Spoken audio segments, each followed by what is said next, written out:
বিংশ শতকের শ্রেষ্ঠ মুজাদ্দিদ আল্লামা সৈয়দ আবুদুল্লাহ মওদুদী রাহমাতুল্লাহ আলাইহি তিনি এক জায়গায় লিখেছেন, স্বৈরাচারীরা তার পতনের সমস্ত ছিদ্র বন্ধ করে, কিন্তু একটা ছিদ্র বন্ধ করতে পারে না, মনের ভুলে সেই ছিদ্রটা থেকেই যায়, যেই ছিদ্র দিয়ে আসলে তার পতনটা হবে। ক্ষমতায় গিয়ে মনে করে চিরকাল ক্ষমতায় থাকবো। ভারতের প্রধানমন্ত্রী পণ্ডিত জওয়াহরলাল নেহেরু রাঁচি পাগলাগারদে গিয়েছেন, মেন্টাল হসপিটাল। পাগলেরা নেহেরুকে দেখে আশ্চর্য হয়ে গেছে, এত সুন্দর মানুষ, মাথায় কিস্তি টুপি, গায়ে শেরওয়ানি, মুসলমানি ড্রেসই আলাদা, যদিও তিনি হিন্দু ছিলেন, পরেছেন মুসলমানি ড্রেস। শেরওয়ানি কাদের পোশাক?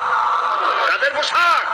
হাতে ছড়ি নিয়ে হাঁটা, স্টাইল করে, সুন্দর পাজামা, সুন্দর টুপি, সুন্দর সাজসজ্জা করে, মুসলমানদের ড্রেস। এই ড্রেস পরে তিনি গিয়েছেন, সবসময় যে ড্রেস তিনি পরতেন। পাগলেরা জিজ্ঞেস করছে, তুমি কে গো? উনি বলছেন, আমার চেনো নাই, আমি ভারতের প্রধানমন্ত্রী পণ্ডিত জওয়াহরলাল নেহেরু। পাগলেরা বলছে, ও সেই কথা। আমরাও যখন এই হসপিটালে আসছিলাম, এই তোমার মতো লম্বা লম্বা কথা আমরাও বলছি, থাকো আমাদের সাথে কিছুদিন, তোমার মাথাও ঠান্ডা হয়ে যাবে।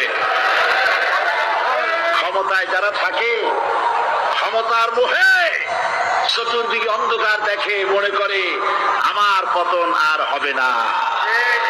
কিন্তু তোমাকে বুঝিবে যে গোকুলে বাড়িছে সে। গাড়ির চাকা সব সময় উপরে থাকে না, গাড়ির চাকা সব সময় উপরে থাকলে গাড়ি তো চলবেই না, গাড়ির চাকা ঘোরে বলেই তো গাড়ি চলে। সুতরাং এই উপরে তোমার চাকা উপরে এখন আছে বলে, তোমার দলের চাকা উপরে আছে বলে যারা মানুষের উপরে জুলুম করছো, আলেমদেরকে ধরতেছো, মুসল্লিদেরকে ধরে ধরে জেলে ঢুকাচ্ছ, সময় আসবে এমন ইন্দুরের গর্ত অপমানা ফেলবার জন্য।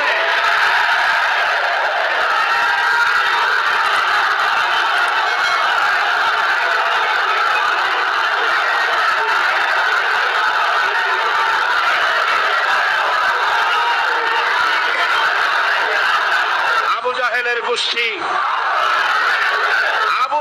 গোষ্ঠী মনে করেছে সোজা আঙ্গুলে ঘি যখন উঠলো না, আঙ্গুল বাঁকা করতে হবে। শুরু হয়ে গেল অত্যাচার, শুরু হয়েছে না? হযরত সুমাইয়া রাদিয়াল্লাহু তাআলা আনহা কি নির্মম ভাবে, নিষ্ঠুর ভাবে তাকে শহীদ করা হলো। খাব্বাব, উবাই, হযরত খাব্বাব রাদিয়াল্লাহু তাআলা আনহুকে দেখে হযরত ওমর একদিন বলছিলেন, খাব্বাব তোমার পিঠে এত গর্ত কেন? এত গর্তওয়ালা পিঠ আর এত চিকুন কোমর আমি তো জীবনেও দেখিনি। হযরত খাব্বাব বলেছেন, ওমর জানো না, ইসলাম কবুল করার অপরাধে, কালেমা পড়ার অপরাধে কাফির বেঈমানেরা আমাকে মারধর করেছে। যখন আমি তাদের মারে কালেমা ছাড়ি নাই, তখন আগুন জ্বালায়া আগুনের আংটার উপরে, আংটা আগুনের উপরে আমাকে ঠিক করে শোয়ায়া, আমি যেন নড়াচড়া করতে না পারি সেজন্য আমার বুকের উপরে পাথর চাপা দিয়ে রেখেছে। আগুনে গোশত পুড়ে পুড়ে আগুন ভিতরে ঢুকেছে, গায়ের রক্ত আর চর্বি গলে গলে পড়ে আগুনগুলো নিভেছে। ওই পিঠে যে গর্ত হয়েছে আজও পর্যন্ত সেই গর্ত মিটে যায় নাই। হযরত খাব্বাব রাদিয়াল্লাহু তাআলা আনহু বলছেন, বুখারী শরীফে হাদিসে ভাবে এসেছে, ওয়ান খাব্বাব বিন আরিদ রাদিয়াল্লাহু তাআলা আনহু আন্নাহু قال شكونا إلى رسول الله صلى الله عليه وسلم وهو متوسد بردة له في ظل الكعبة।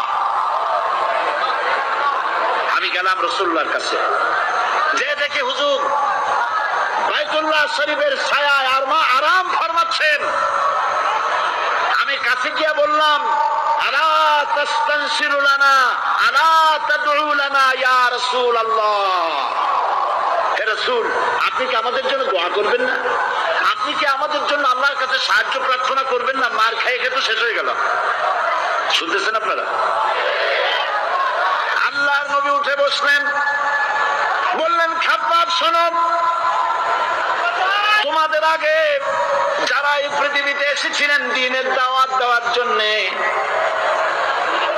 সমকালীন রাষ্ট্র শক্তি তাদেরকে ধরত, ফায়ুখাযুর রাজুলু ফায়ুহফারু লাহু ফিল আরদ, তার জন্য তারে ধরে নিয়া মাটির মধ্যে গর্ত করত, ফায়ুজআলু ফিহা, এরপরে সেই গর্তের ভিতরে তাকে কোমর পর্যন্ত গেড়ে দিত।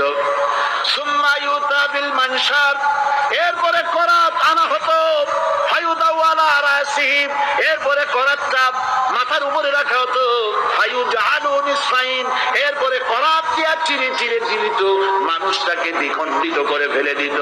মা ইয়াসুদ্দুহু যালিকা আন দীনি, এত কষ্ট দেওয়ার পরেও, এত জুলুম করার পরেও দ্বীনের দায়ীদেরকে এক চুল পরিমাণ আল্লাহর রাস্তা থেকে তারা সরাই দিতে পারে নাই।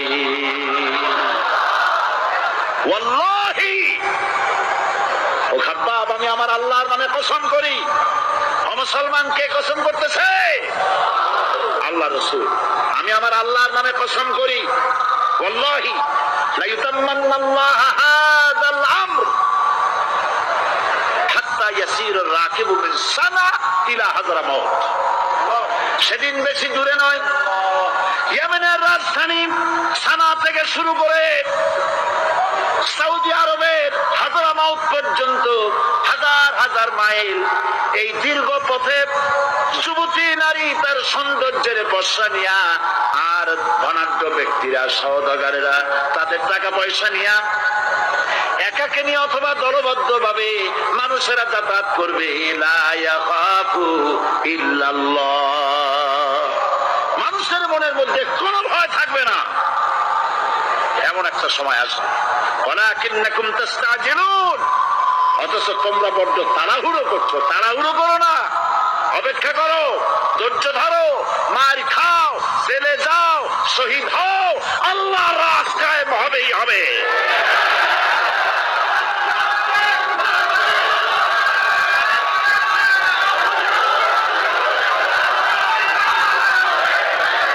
বিল্ডিং থেকে শিক্ষা গ্রহণ করুন। বিল্ডিং, ইমারত, দালান থেকে শিক্ষা গ্রহণ করুন। এই যেটা দালান আছে না পাশে, দেখতে পাচ্ছেন? এই দালান কি দিয়ে তৈরি করা হয়েছে বলেন? ইট। সমস্ত ইটেরা যদি ধর্মঘট করত, আমরা কেউ মাটির তলায় যাব না, কেউ আমরা আগুনে পুড়ে ঝামা হব না, পিক হব না, কেউ আমরা টুকরা টুকরা হব না, সবাই থাকবো উপরে উপরে, তাহলে কি দালান হইতো নাকি? এই বিল্ডিং নির্মাণ করতে গিয়া ইটের যে স্যাক্রিফাইস, হাজার হাজার ইটকে পিক হতে হয়েছে, পুড়ে যেতে হয়েছে, খোয়া হতে হয়েছে, ভেঙে টুকরা টুকরা হয়ে 50 ফিট মাটির নিচে যেতে হয়েছে, তারপরে ইমারত গঠন হয়েছে, সুন্দর দালান তৈরি হয়েছে। যারা ইসলামী শাসন চান, আল্লাহর দ্বীনকে বিজয়ী দেখতে চান, তাদেরকে অসংখ্য মানুষকে পোড়াইটের মতো জেলখানায় পুড়ে পুড়ে মরতে হবে, অসংখ্য মানুষকে ফাঁসির কাস্তে ঝুলতে হবে, গায়ের রক্ত দিতে হবে, শহীদ হতে হবে, তারপরে ইসলামের ইমারতটা কায়েম হয়ে যাবে। শায়ের কবি কি সুন্দর করে বলছেন, কবি সুন্দর করে বলছেন, ये शहादत गाहे उल्फत में कदम रखना, ये शहादत गाहे उल्फत में कदम रखना, लोग समझते हैं आसान है मुसलमान होना। মানুষেরা মনে করে মুসলমান হওয়া খুব সহজ জিনিস। না, মুসলমান হওয়ার অর্থ হলো শাহাদাতের ঈদগাহে শামিল হয়ে যাওয়া।